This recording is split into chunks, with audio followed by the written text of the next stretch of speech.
All right, there we go. Let's see. Good morning to everybody who's here early with an NFL Sunday. I doubt anybody's going to really truly watch this live, since we got a huge, massive Millionaire Maker slate for Week 2, which is probably the second best week to actually play NFL DFS. Bobby and Rody will be live at the top of the hour. I'll be here goofing around, answering any questions, talking about the Watkins Glen race. Did any of you guys watch the end of the any of the F1 shenanigans this morning when Sainz and Checo decided to kill each other on the second to last lap? When we're looking at the race today, and granted, I didn't see any of the race yesterday. I watched like the first stage. I wasn't able to watch the rest, so I have no clue what exactly happened. All I know is they had a snail trail of stuff like coming out of turn 1, and just a massive potential wreck fest. So I do apologize that I'm not necessarily aware of what happened to Kyle Sieg or what. Like, nothing's greater than like no context viewing lineups, and it's like, oh yeah, what a surprise, Josh Williams DNF. Like, fantastic. Good job, dude. Starting dead last and you still don't finish. Especially when he was like in 20th when I left. Make sure my mic is working really fast. All right, cool, yeah. When I'm looking at this slate, I'm currently running my stuff in SaberSim just because I have not had time to do that so far. Although the projections and everything were done last night. I just haven't actually ran stuff, so I don't know the type of builds that are going to be popping up. So we're going to just do that pretty fast or really quick here. Let me go ahead and get that running. Okay, so that's there. We'll save that. I do believe Sheets is not going to be able to put up his at least NASCAR stuff today, and I'm not sure he's going to be able to do his NFL stuff just because he is flying back today. He should land later in the afternoon, but I don't think he's going to make it in time. So we won't have Sheets' ownership to really work with. But as I stated yesterday, when we're looking at not plate races, at road courses, most of the time the here, I'll put this on the screen as well as I take out these slower laps from people. But most of the time, these races are much more predictable. Typically, mean projections are usually a better, maybe not even better use, or I can't really think of the word, not use, but like data point to use. Just due to the fact that there is less laps led in these races. There's less fast laps.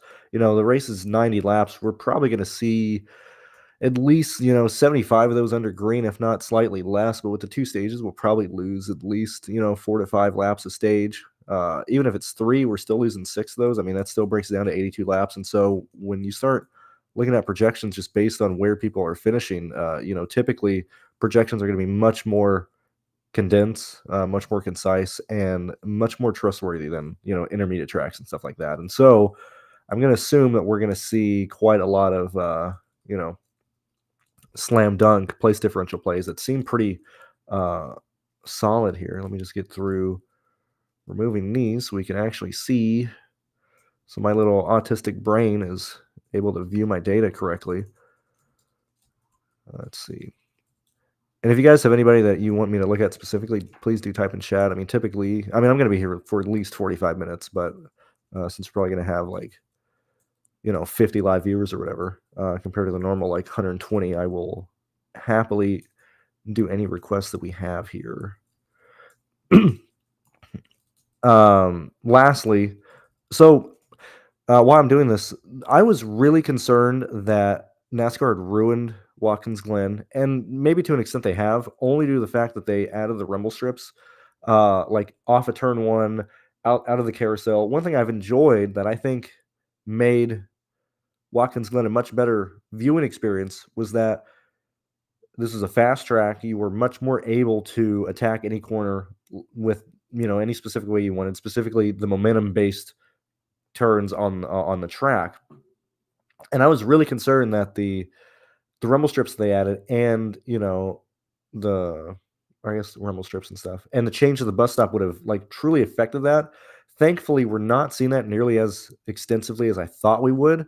We're still seeing drivers drive over the rumble strip, especially in turn one to carry speed. Now it's upsetting the car, like to no end. Like it is not making this car ride at all. But these guys are at least able to do that, which saves us from a lot of like turmoil of people not being able to make passes and people just getting stuck. Not necessarily stuck, not being able to make passes, but once you get up to the front, like when you look back at all the good finishes at Watkins Glen, it's because the leaders were able to, take different lines, swing wide on corners. Like if you like NASCAR, I don't know what parent company owns Watkins Glen, but guys, if you just don't want them to race off the track, just build a goddamn wall. Why are we destroying what makes Watkins Glen really good?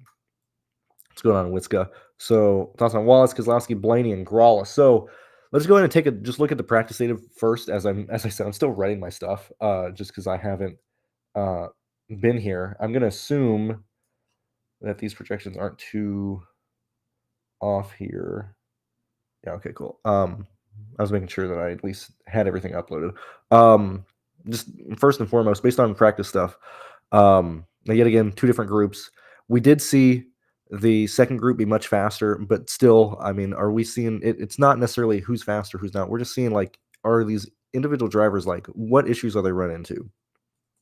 And even though we've removed quite a lot of laps, we see the people who, like, for example, like Busher, for example, regardless of what group he is, he ran 11 straight laps before he went into pit, main adjustment, didn't like it, went back into pit, main adjustment, so on and so forth. We have a lot of team, like personally for me, I'd much rather just, see somebody who went out and ran quite a lot of laps before they came in and pit. When you start seeing somebody like Kyle Busch who, runs runs good laps, makes an adjustment, runs good laps, you know, spends a lot of time in pit lane, ends up only doing 14 laps, like concerning isn't the word, but it's certainly not what you want to see. I don't really see anything out of the ordinary in terms of where these guys are at. Like Gibbs, for example, I'm assuming he ran a pretty long stint here, which that is very much the case. And even when you look at other guys who have like ran a lot of laps, like Tyler Reddick getting 32 laps in is super impressive. Even Juan Pablo, getting 26 laps in like that, that's pretty unheard of for a road course. Secondly, the Goodyear tire. So I didn't make a preview video this weekend or this week due to the fact that I think it would have just probably been a rant video, because and I still am. I was skeptical on the changes they made. In fact, I was pretty nihilistic on them. I had a really, really bad outlook on the potential outcome of the race and of if was going to be good, was not going to be good. I mean, at this point, they really are just wanting to repeat, David Rudiman, because at least like when you would go wide on turn one to begin with, you at least had concise asphalt. Now we just have those rumble strips, and it's upsetting the car. Like I would not be shocked to see somebody wreck out of turn one today, or as they start heading up the S's. But two, the Goodyear rubber that they're running this week. Now, when we look back at the testing, you had Cindric. I don't remember the other drivers off the top of my head, but I know Cindric for a fact was one of them. And he during the testing, he was reporting like 6 seconds of fall off. Okay. That's all we had to go off of the reports of people who were there. Like, and I was very like hesitant to even trust that stuff. Okay. I was like, I'm not saying it's fake news, but like 6 seconds of fall off is crazy. Okay. In a testing session. Okay. Entering this weekend, we had an expectation that we'd see around 3 seconds of fall off. Now, we are seeing, pretty substantial fall off, but as many drivers have indicated, it is not necessarily all wear related as it is temperature related. Okay, so that means two things. One, clearly the temperature of the racetrack will matter, but two, it depends on what the driver is doing with their car. Okay, and so like if your car is handling pretty poorly, you're gonna be burning your tires up way faster than normal. Second stance to the soft rubber that Goodyear brought this week is that, um, I say it with engineers, man, if everybody's an engineer, nobody's an engineer. If everybody is having fall off like that, and it's not necessarily a surprise as it was that first Bristol race we ran into, I don't think it's going to change a lot in the race. I really don't think that it's going to do much. Yeah, sure, cars might slow down, but still, The guys up front are going to be fast. Okay, like when we look at the field spread out of like skill level and stuff, like your fast guys are running probably at least in the Cup Series. This might be, maybe giving too much credit, but it's at least like a second and probably, 7/10 of a second, like, 1.75, if not more, spread out between the field. And I would probably argue maybe anywhere from like just 3 seconds right off the bat from first to like 25th or something. Okay. So, like, does that, you know, fall off that these tires are producing? Who does that affect more? Or what does that do to the racing? Like, does that mean, oh, the leader's going to burn his tires off, and then the guy from like 12th is going to overtake all the guys in the top 10 because he saved his tires so much? Like, we're not going to see that happen. Okay. Like, we're not going to see somebody specifically save tires heavily at the start of a stage and then be able to make that stuff back up in like during that stage or like third part in the race or whatever. Like, we're not going to see that. And so, like, I'm kinda not factoring in the tire data at all, and if anything, it might be a detriment. If the rubber is, like, so soft, which we did see a lot of, like, I'm not saying any lockup is natural, but specifically when these guys would go through the bus stop and when they start entering the carousel, like, you'd see a lot of, like, front right lockup as they enter the carousel and stuff. But that's because that tire is being lifted up through the dirt as they enter the carousel, and then it's locked up when it makes contact back with the asphalt and stuff. So we've seen a lot of, like, fake lockups and stuff, um, where, the car is, like, lifting one of the front tires up off the ground. But the real detriment for this tire that I would view is if somebody does have like, an actual lockup, entering one, entering the bus stop, potentially entering, I don't even remember what number it is. 1, 2, 3, 4, 5, 6, 7. Entering 7, taking the left-hander before you take the final right down the front straightaway. Like, if somebody locks up in those 3 situations, 7, entering bus stop, turn 1, there's a real chance that tire is completely destroyed for the entire run, okay? And I would honestly be concerned about guys, like, blowing tires due to lockups if that happens, specifically on, like, restarts. If somebody has to lock their tires up, I think they're gonna be dead on arrival for that entire run. Now, I don't think it's, like, gonna shatter and blow up or stuff, but if you have a huge flat spot on that tire, I think this one's gonna be pretty much unrecoverable due to how sensitive it is with heat and due to how soft this rubber is, which those are my opinions. Like, does that, talk about fall off or whatever? Maybe, maybe not. I don't know. Those are just my opinions of where I'm at there.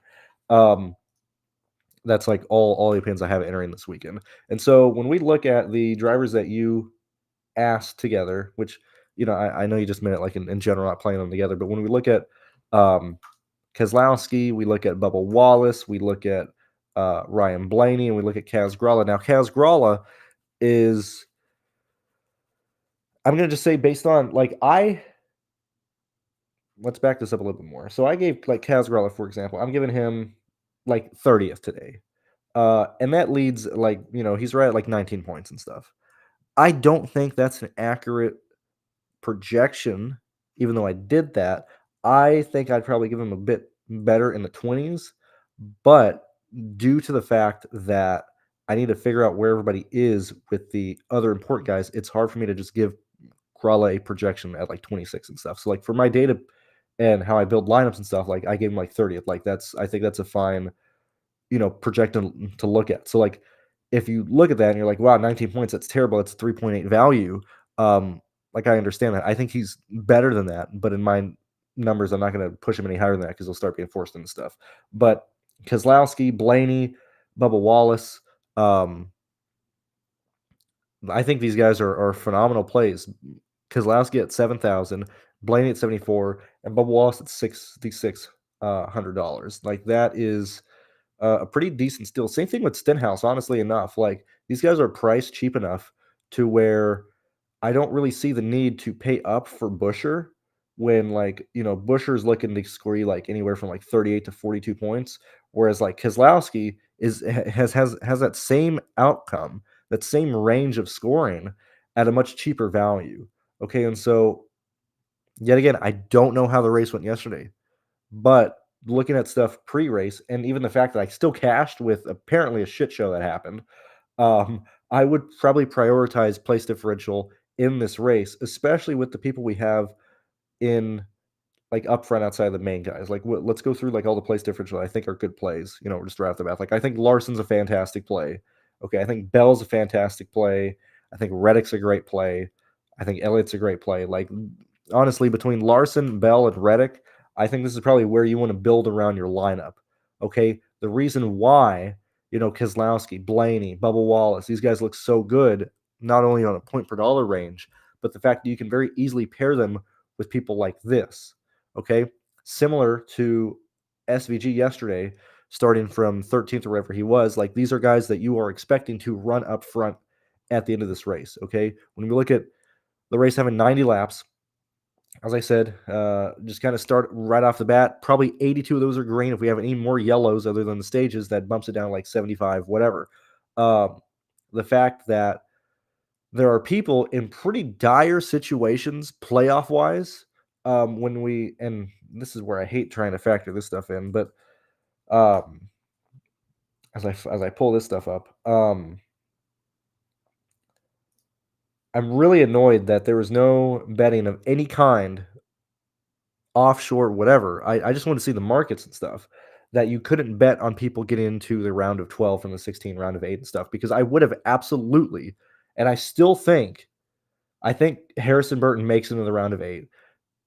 I'm very, very hesitant on discounting the worst guys who made into the playoffs, because when you look at this type of stuff, which we have to look at, let me make sure this is going through. What the heck? Okay, yeah, okay. The stream was just delayed. I was like, why is this not showing up on the stream? When we're looking at these guys back here, okay, now Keselowski starts last. Okay, if he chases points, whatever, not a big concern. But like Briscoe, for example, the fact that we have Chase Briscoe starting 12th in a situation where he's 21 points behind, that's a big no-no for me. I am not playing Briscoe because I absolutely believe he chases playoff points. He chases stage points. That's a big detriment. Okay, we want to try and feel out who's going to chase stage points here. And the easiest of those guys to do that is who is on the bubble, who is near the bottom here. So I think Briscoe is a huge concern about that. Truex, honestly, big concern. 19 out, that's pretty significant. Okay, that's enough to, maybe not stay out on both stages, but you stay out in one stage to get stage points. You do that, like you're forcing yourself back in the field. Okay, yet again, from a real life racing perspective and a DFS racing perspective, these are two drastically different outcomes. Real life, brother, man, get those stage points, man. We need those to, make it in the next round. DFS wise, that is the worst case situation. Okay, Harrison Burton, we don't have to worry about him because he's not starting. At least I'm not. Yeah. So like Harrison Burton starts last. His best chance is just surviving through the chaos that happens in this race. And yet again, he made it through Atlanta. We saw last year, Trix threw his chase away in the first round. We already have Briscoe and Larson both DNF at Atlanta last weekend. I mean, these are guys. I mean, shout out. Like, I wasn't able to check Twitter. I wasn't able to see like everybody who's like, we played Hamlin at Atlanta. He's the best plate racer. Love listening to him because he was like, his game plan at Atlanta was, I'm going to ride in the back until they wreck. And they didn't wreck. That happens, I felt like that meme, that like the meme where like, the guy has a noose on and he's looking at the new guy's like first time. That's like, I'm sure everybody was pissed off and freaking out about Denny Hamlin riding and not having a wreck. And I'm just here like, I do that every fucking plate race with these stupid Joey Gase cars. That is the approach. You just ride in the back and pray the guys they wreck and stuff. So Hamlin rode in the back all day at Atlanta. Then got wrecked by Bubba coming off the wall on the white flag. So like Gibbs, Hamlin, like I would be concerned about Hamlin and Gibbs. Gibbs starting 15th. Hamlin starting wherever the hell he's at, like 22. I'm concerned about these two guys staying out for stage points. That's a real concern. Anybody up here, we don't really have to worry about. Christopher's plus 40, which as soon as the race drops, I like live scoring. I wish they did it better. I really did like during, because like as soon as the race starts, he's going to lose those 40 points and other people around him. But like, I'm not concerned about Bell, I'm not concerned about Blaney. I'm not concerned about Reddick staying out for stage points. As we look at where these guys are in the starting grid and their upside in terms of like we can see Bell, Reddick, Larson being like top 10 contenders at the end of the race. I mean, you could argue that Larson might stay up, but I'm not really concerned. I don't see him truly freaking out about that. Although Cliff Daniels has kept him out for stage points prior races, but still, at least we have a safety net of him starting 20th versus like 15th or some stuff. But I think Bell, Reddick, and Larson are phenomenal plays. Past that, like who's going to win? As I said, I'm hesitant on Truex due to I think he chases stage points, and so like that for me removes Truex like right off the bat. SVG is probably the clear favorite to win. Chastain's price tag at $7,500. I don't see a reason why Chastain would stay out. He's not in the playoffs. I think Chastain makes a lot of sense if you're building a lot of lineups because realistically, Chastain has the ability to run up front all day. Even if he gets you anywhere between like 7 to like 10 laps led and like 6 fast laps or something, like he's $7,500. Like if he's scoring in the 40s, he's probably going to be very much competing to be optimal today. I think you should have, and I'll speak in like a 20 lineup exposure. Like I think you should probably have like 20% Chastain today. Might be able to field, might be under. As I said, I haven't looked at anything related to that or what his projections are at, but I think Chastain makes a lot of sense. I think you got to look at my stuff really fast here. I think Chastain makes a lot of sense. Clearly, SVG. Like, I think a real way to target this race would be SVG, Chastain, and then just place differential. Okay, and or one of Chastain and SVG, and then place differential. Like I don't really see the need to take Bowman. I don't really see the need to take Cindric. Now Cindric's a good road course racer as well at $7,700. Like I understand, I'm not discounting that. But when you have like Reddick, who I mean, we can just go ahead and grab. Let's go ahead and grab Racing Reference here, and we'll go ahead and wander through and look at the road courses. Which if we can click that, we'll do all drivers since I figured that out. And I'm not a moron. Who have been the best drivers at road courses out of the last 10 races? We'll look at Reddick's finishes, right? And you compare that to where he finishes and where he starts. Typically, if we get a discount on where somebody starts, if they typically start up front, like, hey, Reddick just had a bad queue. Okay, bad queue. Somebody who should have been a top, like pretty much outside of Watkins Glen last year, is a top 4 queuer in road courses, and he finishes in the top 10 outside of being the laps down, running issue speed and stuff. But like 2nd, 8th, 5th, 6th, 8th, 4th, 28th, 33rd, 1st, and 8th. Reddick's a pretty good play today. Okay. Oh, what does his practice data show? I don't know. What do the last 10 races show? Let's see. He ran long. And this is another reason why I don't necessarily look like I don't pull the 5, 10, 15 lap runs on road courses just because there's so much shit going on in these practice sessions. But ran long, happy with the car. We're seeing pretty consistent times. Oh my gosh, what about the 18 seconds of rubber fall off? Doesn't matter about that. We're pretty consistent. Reddick is pretty consistent. When he's fast, he's running very consistent laps. The car falls off, still consistent. I mean, this is within numbers that I'm perfectly fine seeing. Like Reddick's a great play. We look back at Bell, and we see how is Bell done. Do we get a discount on where he's starting? What about other times where he started? I mean, he hasn't started. Let's see. Bell is 17th. How many times does he start there? Where does he normally start? How does he do in those races to where he starts in those situations? So we look at where Bell typically starts. Hey, outside of crashing out in Austin last year, starting 14th, 15th this year at Sonoma, finished 9th, got crashed at Chicago. But realistically speaking, I mean, Bell has a real chance of contending for a top 10 here. Okay, so like that makes a lot of sense. We look back at where he's at in terms of practice data. And yet again, I'll be live for probably, another 20 minutes or so because we do have the NFL show going on. But yet again, like Bell, doing everything I want, at least expect. Like at this point, could be in heavy traffic. Like this is a substantial fall off in lap time. Could have fell off the cliff, could have flat spotted something, could have upset the tires, whatever the case may be, but still consistent. I'm not concerned about it at all. I'm not concerned about these guys at all. And so when we're looking at, you know, place differential plays or where these guys are at, actually, I mean, we'll continue going through. It's like William Byron, where's he starting today? Byron starts 11, 10, 3. What do I have him projected for? Okay, so we'll cross-reference this. I gave Byron like 8th place today. Let's see how close that typically is to how he performs. Now he has 2 wins. 2 wins. That's incredible. But I mean, 8th isn't too bad. I mean, for the most part, just outside of the top 10 or 1st and 2nd, I think 8's a pretty good projection and stuff for him. So like, I mean, when it comes to like a number like 8th, he's looking right at like 38, 39, 40 points and stuff. But like those are the 2 outcomes that we see from Myron. I don't think he's going to win this race, so I probably wouldn't play him.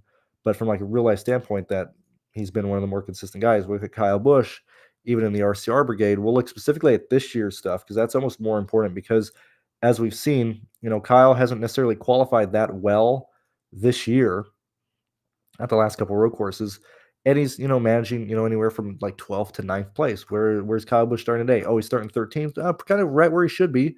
Realistically, project him for anywhere between like 8th and 7th and stuff. So anyway, the reason I'm showing this or doing this is I don't expect a lot of yellows in this race. If we have issues with individual drivers, I think it'll be flat spot on tires, people pitting on their own, not bringing out yellows. We can realistically look at where people should end up finishing. Now, I think I mentioned I'd rather have Keselowski over Buescher for a point per dollar range, but Buescher starts 24th today. Let's see how this fella has been doing. Starts 24th. Have there been situations to where he has started in the 20s before? Excuse me. Or outside the top 15, where Buescher has finished well. Okay, and we have seen several situations like that to where he's starting is not out of the norm.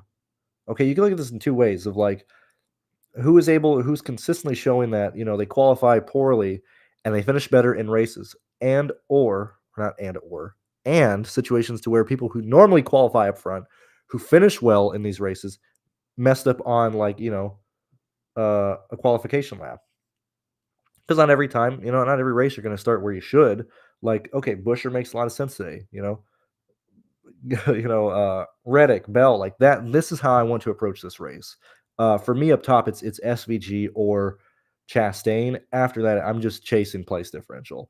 And if that doesn't necessarily happen to go that way, that's just how it goes. Let's see where the chalk guys in the back are this week of situations where they've been. So we'll start with Keselowski. So right off the bat, you're like, damn, brother, you're kind of way far down there. No top 10s concerning. Let's see where he's finished. Maybe I've, overestimated or overvalued, or not overvalued, but, it possibly didn't do enough due diligence. If we can load Racing Reference, okay, let's try you again. Let's go. Here we are. So Keselowski is starting 28th today. Has he been in situations like that now earlier in the year? Now, he has just been horrific at Austin. Even before this drive shaft broke, Keselowski's been horrific at Austin. But situations of Sonoma, 13th, 15th at Watkins Glen last year, say like there are situations to where he starts in the 30s and gains at least like 12, 13 place differential points. Now, he might not be as appealing or look as good data-wise as like Buescher does, but he's also cheaper. Like I think you view a lot of the place different. I mean, we can look at Hocevar as well. I'm sure he'll be down here way at the bottom. Where you at, Hocevar? So he's right here. Let's see where Hocevar's done. Now, I haven't mentioned him, but like, hey, maybe he's performed well or not. You gotta look at these things. So like situations where he starts inside 20, not really doing anything. So like, hey, let's not play Hocevar. No reason to view how Hocevar is doing. We look at Blaney, which I'm assuming is going to be up here. Let's look at how Blaney's doing. So Blaney's starting 30th. Have there been situations where he's been there? What does he do in those situations? Where is he normally racing? So on and so forth. So we have seen situations where he, qualifies quite poorly and stuff. The Sonoma one is certainly unfortunate here, but for the most part, like, hey, compared to where Blaney's starting today, 30th, I think you can project him very easily for like a top 18, 17th. Hey, you start looking at that, he's one of the better plays on the slate. Okay, so yet again, we typically see that road courses are usually much more projectable because there's less variance. Like everybody kind of knows where their skill level is. Same thing with Bubba Wallace. You might be like, "Oh my God, we're playing Bubba again," but let's see how's Bubba doing in these races. Some bitch starts 32nd, okay, and we look at outside of Chicago and Coda last year, the guy is finishing in the top 20 in all these races. Okay, there's a reason these guys are chalk. There's a reason these guys project so well. There's a reason why you know you're you're considering, you're looking at them, et cetera, because like they are projecting well in a DFS perspective and stuff. um so like yet again, when we look at like Grala, which I have no issue playing Grala if you need the money, right? Which you're pretty much always playing whoever's starting last in these races, not just road courses, in NASCAR in general. Do the upside that we potentially see crashes or whatnot, but like the Rick Ware cars specifically and Grala, like I haven't even grab Grala yet. Where you at, Kaz? 3 races, not even including the 15 that or the three car when he ran the 3 car, like Daytona road course and stuff. He starts last. Hey, when was another time he started last this year? Oh yeah, Chicago, where he finished 26th. Did he start last at Sonoma early in the year? Hey, he started second to last. My bad. Started second to last at Sonoma, finished 23rd. Okay, like Grala, realistically, like I don't know if like I can't. At least for me, I probably wouldn't manually set him for like 28th or stuff. I still say like giving him the 30th place finish is good enough. Uh, because otherwise it's just going to start slamming Kaz Grala in.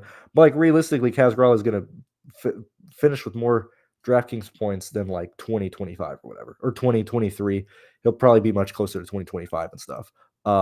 So like we can look at Todd Gillen and Haley. I mean, these guys are all people who can gain um, positions. Hell, this one gets two top fives, which is crazy, or two top tens rather. But we look at this year. Haley starting like second to last, okay? Third to last, right? Starts 36th. Where is he normally finishing these races? Coda ran into an issue, but he's in the 20s in a lot of these races. So a lot of place differential guys are in play today. I don't really see the need to take unnecessary risks of the guys up here. As I've stated, especially we'll use like Chicago, for example. When I look back at a lot of the road courses that I, you know, made money on or got lucky on or whatever, um, a lot of the time place differential are coming through a lot more than they really, really should. When we look back in the older cars, it was very much, you play guys up front or you play guys who had track position starting up. They'd stay there.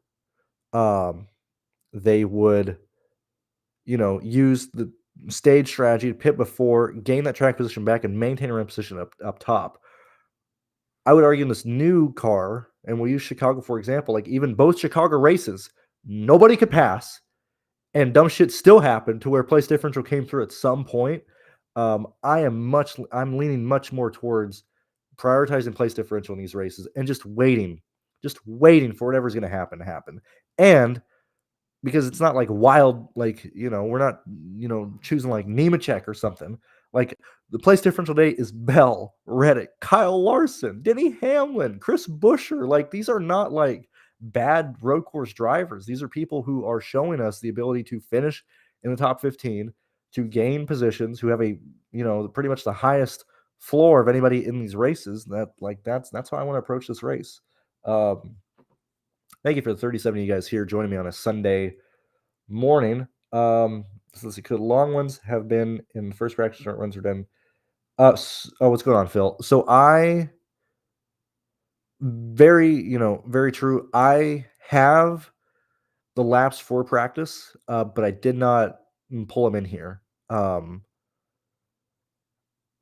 I would not probably personally look at the Q session as a testing session. outside of people who run a lot of laps. Now, I don't have it in front of me for the Q sessions yesterday, but typically, if somebody is using Q for practice, they are just running a lot of laps. And even still, then you don't really want to do that because you have to start the race on the set of tires you start on. Okay, and so we don't really see a lot of people using Q for practice as much as they used to. Um, so I would not view Q as a short run. I would just view that as like what people are able to get out of the car who were able to like survive the first like group or whatever, or the first like segment of qualifying. Because like you even have McDowell and stuff who like had to go out and run another lap to make sure he made, or even if he did. All I know is I don't remember off the top of my head, but I know McDowell went out, ran an extra lap in the first session of Q, and he was like super upset about it because that's like detrimental to the tires.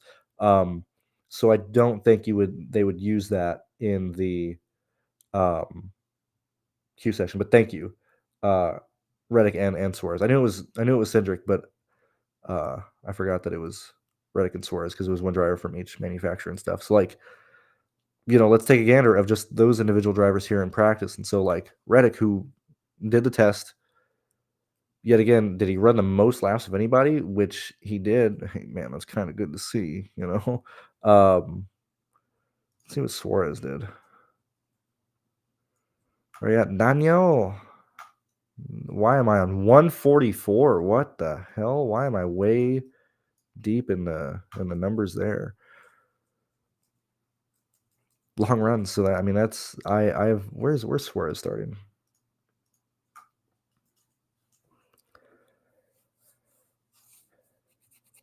He starts 8th. There's a real chance that's why Chastain got the pole from the data that Trackhouse got from this tire test. Let's take a look at Chastain really fast. He starts in the pole.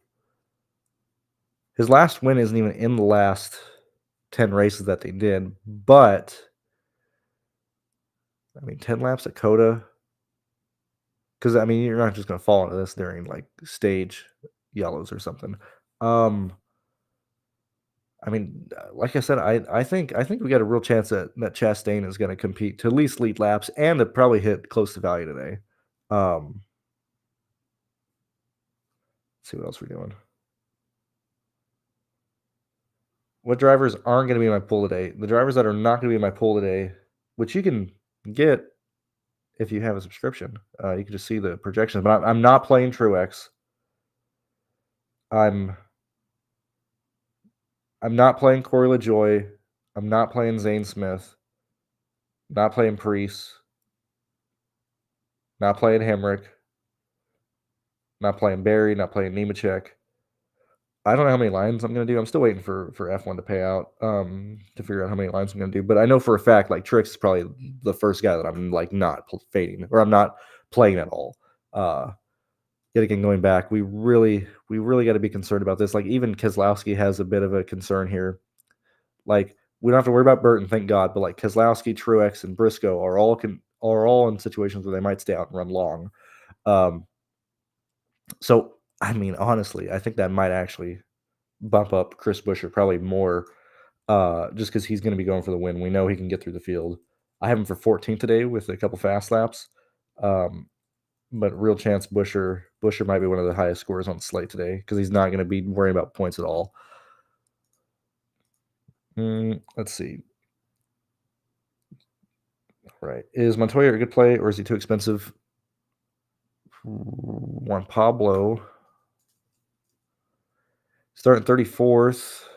I got him at. I gave Juan Pablo a 20th place finish. That's roughly around 35 points. I think he's going to do pretty. Where are we at? I think he's going to do pretty decently. I don't really have an opinion on him for DFS. Because first time he's been in this car, a true one-off. I think he has a real chance of performing better than other people who have jumped in these cars in the past. Like even Kimmy ran into issues here. Button took a few races to get the feel of it. I feel like Juan Pablo is probably going to do better just because he's a much better driver than all those individuals. And he's been doing a lot more recent like IMSA racing.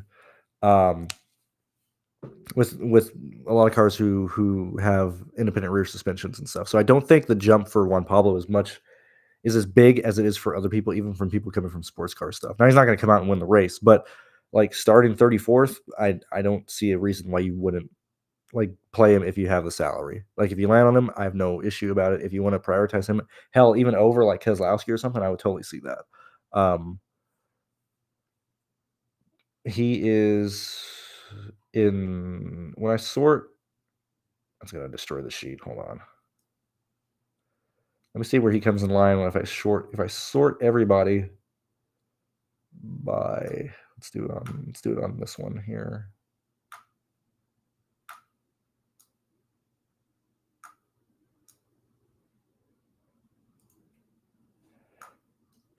Now these are not showing anything in terms of points, but this is where I have everybody ranked today based on the DraftKings points I have them projected for.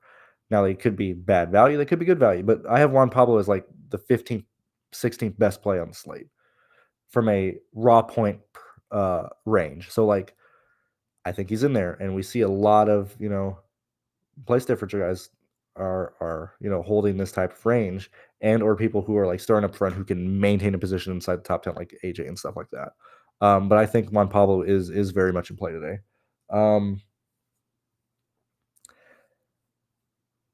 Yeah, I know they're in second. I'm not having the whole practice discussion. We have that every week. It's not a concern. I would much rather look at 10 previous races on just where these people are finishing and where they typically go than some random practice run with half the field separated by an hour on track. Like this is why like intermediates and stuff. I look at the race data that I get from these guys. I don't put everything down on one practice session. Okay, well, Jason, let's do this together. Actually, instead of me projecting him for something, what do you project him for? Give me a finishing position that you think is viable for Truex. Give me your idea of amount of laps led and or fast laps you think Truex might get, and we can look at that number together. Because I think he's racing for stage points. I don't like him. I want to fade him. I thought that would be enough to be like, why would I even bother looking at his points? But let's do that together. Let's where do you think he finishes today? We'll look at stuff and we'll look at it that way instead of just being like, what do you have him projected for? Like, where do you think he finishes? We'll do this together. We'll break down Truex of like all the outcomes he can have and why I think he's a bad play. If that's okay. I think he finishes 10th to 12th. All right, cool. So Truex, how do I don't want to black everything out here. Can I do this to where I'm not? Let's see if I can I show this on the screen? Nope. I can't. Maybe. No, I can't. Hold on. I'll just control F. Give me a second here, bud. Let's destroy the entirety of all the projections really fast. All right, so we have Truex. This is what I have him for. I have him for 32 points today. Okay, but we'll do this together. So Truex, you have him. You said 10th to 11th. Okay, so we'll give him. So what is I removed all my stuff, so I'm just an idiot. So like 1, 2, 3, 4, 5, 6, 7, 8. Since he fell out of the top 10, you have to add another number to that. So it's he technically loses 8 positions, falls out of the top 10. Since there's separation between the top 10, you have to add another one. So this is 1, 2, 3, 4, 5, 6, 7, 8. This is 12th. He's 24 points at 12th. 11th, it's 26. 10th is around 28th. 9th is 30. He falls back to 7th. It's 32. I think Truex is a horrific play. Like he's so. I hate him. I hate this is just a horrible play. All right, now I gotta Control Z and get all this shit back.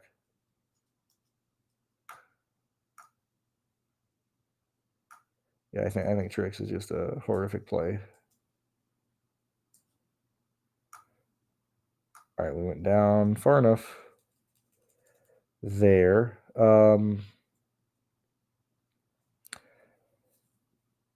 Anyway, that's how I look at it. Don't know about. I mean, it's not even about once he starts scoring like 32 points, especially if he finishes like 10th or some shit. 10 laps led is only 2.5 points. 20 laps led. 20 laps led is like half an hour of Truex domination. Leading the field, that's 5 points. It's a situation where if you think he's going to be finishing like in that range, he's not even like you just aren't even projecting him for like any fast laps or laps led at all. So there's that. Oh, I X'd out of this. Oops. Let's go back here. All right, so there's that.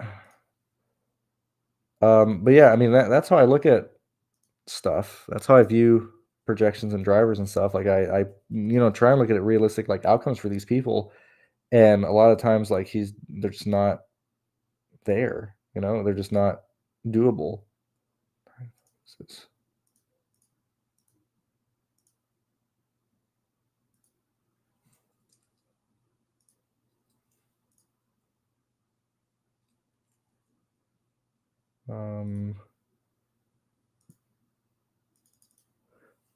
That's why I don't like fucking around with all these sheets, man. It didn't save my data.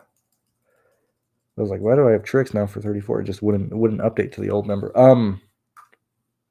But anyway, like I just think Tricks might actually be the worst play on the slate. Yet again, going back, I deleted that too because I was just hitting Control Z like a fucking madman. I would just try and jam in based on my projections as many guys that I have projected to finish in like the top 15 of raw scoring as possible. And for the most part, that is going to be the place differential guys here. And hopefully, as I said, I missed the second half of the Xfinity race yesterday. Actually, I may have just missed the last stage because on both, before the stages went, people had cycled through. I mean, you had Connor have a poor pit stop, and I assume he cut the track and still won the race or something. I got to get caught up on that. But the best way to see how you're doing, the first check-in is you need to be cashing, taking the green in stage 2.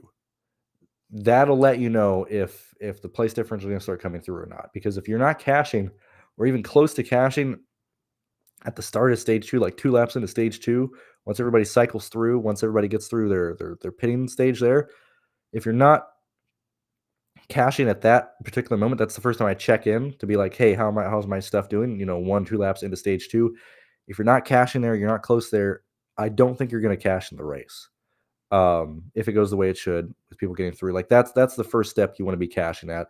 And certainly entering stage 3, first lap in stage 3, once they take the green, like you need to be cashing there to have a chance of fighting there at the end of the race and stuff.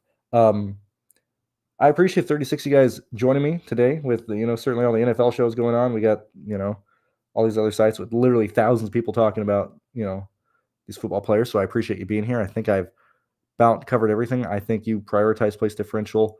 Chastain and SVG make good plays. I don't really think, very similar to yesterday, I don't think you need to take the unnecessary risk of trying to get too cute up top and like, oh, maybe I play 3 guys up top. I just don't feel like that this is a race and this is a grid that you want to do that. I think you specifically want a lot of your place differential coming from the teams, like in this range here.